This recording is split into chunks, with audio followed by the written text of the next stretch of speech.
But as Sudan faces its most critical moment in history, we need to learn the lessons from the CPA negotiations. The international community has a significant role to play, and I would say even more now. Several scenarios can unfold.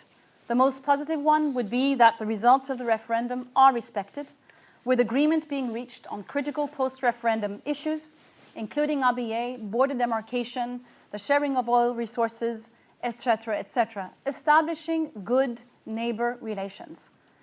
And I have to say, the recent signals we've heard this week are positive in this regard. If the referendum is not respected, it could trigger a return to war between the North and the South.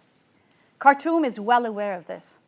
It is not likely that any of the two parties deliberately want to reignite Africa's longest civil war. But it can still happen inadvertently.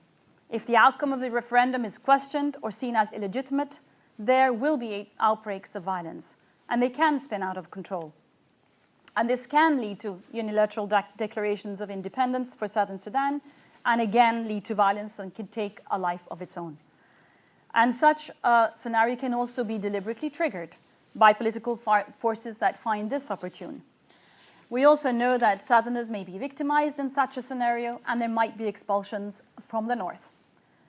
But the critical factor, the critical factor will be leadership on both sides and in the international community.